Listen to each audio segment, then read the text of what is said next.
أعوذ بالله من الشيطان الرجيم. بسم الله الرحمن الرحيم. فبما نقضهم ميثاقهم لعناهم وجعلنا قلوبهم قاسية يحرفون الكلم عن مواضعه ونسوا حظا مما ذكروا به ولا تزال تطلع على خائنة منهم إلا قليلا منهم فاعف عنهم واصفح إن الله يحب المحسنين. الحمد لله والصلاة والسلام على رسول الله من والاه أما بعد. کل جو آیت تلاوت کی گئی تھی اس میں بنی اسرائیل کے ساتھ اللہ نے جو معاہدہ کیا تھا اس کا تذکرہ تھا اور بتایا گیا تھا کہ ان ساری چیزوں کے بعد بھی معاہدے کا پاس و لحاظ نہ رکھتے ہوئے اگر وہ اللہ کی ناشکری کریں گے، کفر کو اختیار کریں گے تو پھر سیدھے راستے سے وہ بہت دور چلے جائیں گے. اب جو آیت تلاوت کی گئی ہے اس آیت میں اللہ تعالیٰ نے بتلایا ہے کہ انہوں نے جب اپنے معاہدے کو توڑ دیا تو پھر اللہ کی طرف سے کس طرح سے ان کو محروم کر دیا گیا. چنانچہ ارشاد ہے فَبِمَا نَقْضِهِمْ مِيثَاقَهُمْ، ان کے اپنے معاہدے کو توڑنے کی وجہ سے لعناہم، ہم نے ان پر لعنت کی، وَجَعَلْنَا قُلُوبَهُمْ قَاسِيَةً، اور ہم نے ان کے دلوں کو سخت کر دیا. يُحَرِّفُونَ الْكَلِمَ عَن مَّوَاضِعِهِ، وہ کلام کو اس کے مقصد سے ہٹاتے تھے. وَنَسُوا حَظًّا مِّمَّا ذُكِّرُوا بِهِ، اور جن چیزوں کی انہیں نصیحت کی گئی تھی اس کے بڑے حصے کو انہوں نے بھلا دیا. وَلَا تَزَالُ تَطَّلِعُ عَلَى خَائِنَةٍ مِّنْهُمْ إِلَّا قَلِيلًا مِّنْهُمْ، ان میں سے چند لوگوں کو چھوڑ کر باقی لوگوں کی خیانت پر آپ مطلع ہوتے رہتے ہیں. فَاعْفُ عَنْهُمْ وَاصْفَحْ، ان کے ساتھ معافی تلافی اور درگزر کا معاملہ کیجئے. ان اللہ یحب المحسنین، اللہ تعالیٰ احسان کرنے والوں کو پسند کرتے ہیں. نقض کہتے ہیں توڑنا، میثاق کہتے ہیں معاہدہ. تو اللہ نے ان سے جو معاہدہ کیا تھا کہ اللہ کی کتاب کو مضبوطی سے تھامے رہنا، نماز، زکوٰۃ اور رسولوں کی تائید، ان سب چیزوں پر جمے رہنا، تو اس معاہدے کو انہوں نے توڑ دیا. اللہ کے رسولوں کی مخالفت کی، اللہ کی کتاب پر عمل کرنا چھوڑ دیا اور اپنے نبیوں کو قتل تک کرنا شروع کر دیا. تو اللہ تعالیٰ کی طرف سے ان پر پھٹکار نازل ہوئی. اللہ نے کہا لعناہم، ہم نے ان پر لعنت کی. لعنت کا مطلب اپنی رحمت سے دور کر دینا. اللہ تعالیٰ جب کسی قوم کو اپنی رحمت سے دور کر دیتے تو وہ قوم جیتے جی محروم ہو جاتی ہے، طرح طرح کے عذابات میں، فتنوں میں مبتلا ہو جاتی ہے. ظاہر بات ہے اللہ کی رحمت ہر فتنے، ہر پریشانی، ہر مصیبت سے ہمیں روکے رکھتی ہے. جب اللہ کی رحمت سے دور ہو جائے گا آدمی تو فتنوں میں، اللہ کی نافرمانی میں ملوث ہو جائے گا اور اللہ کی طرف سے ان پر دشمن مسلط کیے جائیں گے، ذلیل ہو جائے گی وہ قوم. چنانچہ یہ ہوا، اور پھر اس کے نتیجے میں کیا ہوا؟ وَجَعَلْنَا قُلُوبَهُمْ قَاسِيَةً، اللہ کی رحمت کے دوری اس کے نتیجے میں ان کے دل سخت ہو. اللہ نے کہا ہم نے ان کے دلوں کو سخت کیا. حالانکہ دل جو سخت ہوتا ہے وہ اللہ کی نافرمانی کی وجہ سے ہوتا ہے، وہ شریعت کی بے حرمتی کی وجہ سے ہوتا ہے، وہ انبیاء سے گستاخی کی وجہ سے ہوتا ہے.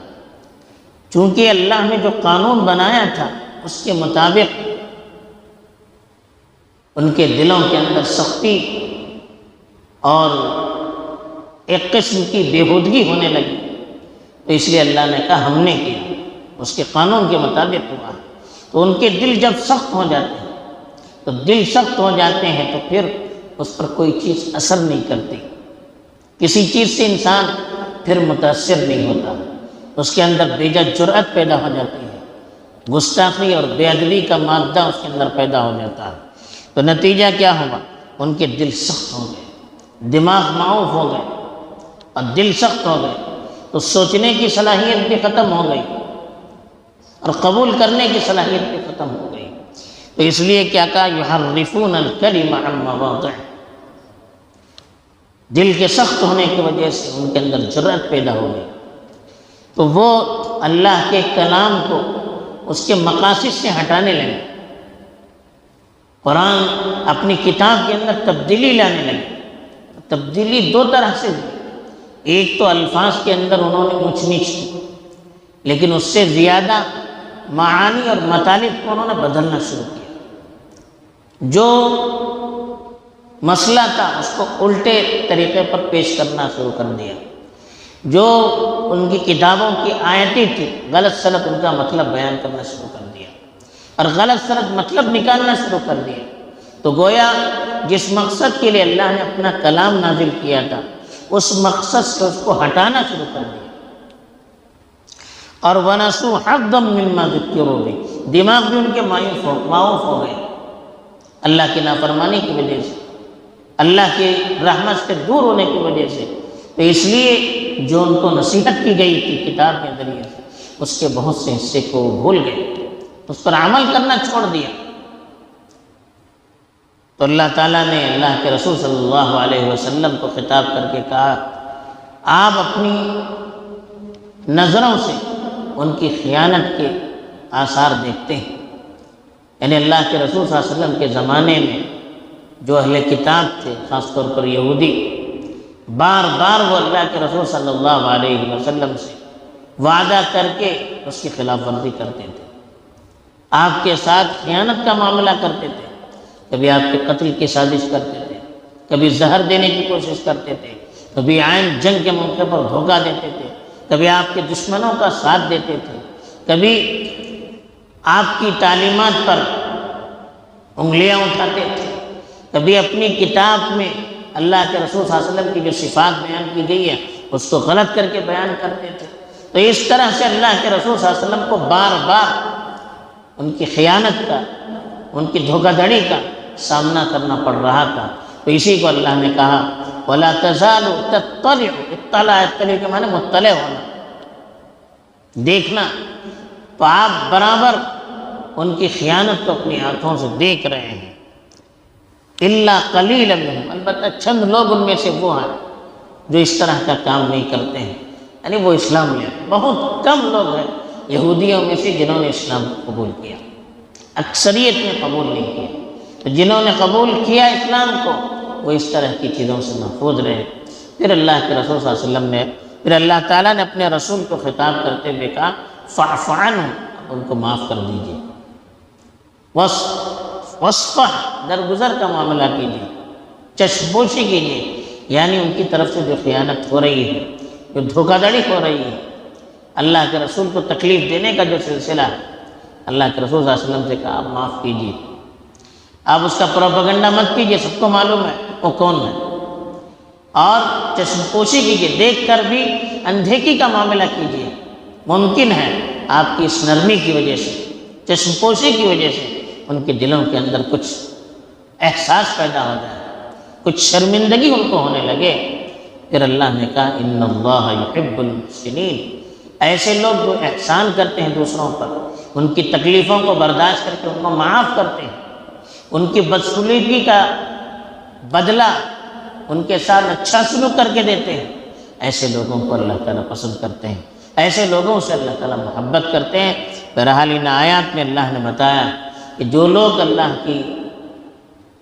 کے دین کی ناقدری کرتے ہیں، اس کو جھٹلاتے ہیں، تو ایک تو سزا ان کو یہ ملتی ہے اللہ کی رحمت سے وہ دور ہوتے ہیں، دوسرے ان کے دل سخت ہو جاتے ہیں، تیسرے ان کے اندر جرأت بیجا پیدا ہو جاتی ہے، وہ قرآن کی غلط کتابوں کی، اللہ کی کتاب کی غلط سلط منمانی تشریح کرنا شروع کر دیتے ہیں، اور چوتھا وہ بے عمل ہو جاتے ہیں، شریعت کے احکام کو بھول جاتے ہیں۔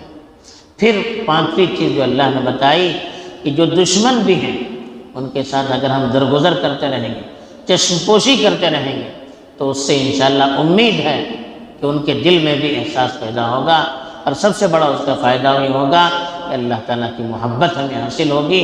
جب اللہ کی محبت حاصل ہوگی تو دنیا بھی بن جائے گی، آخرت بھی بن جائے گی۔ اللہ تعالیٰ ہمیں توفیق دے، آمین۔ وآخر دعوانا الحمدللہ۔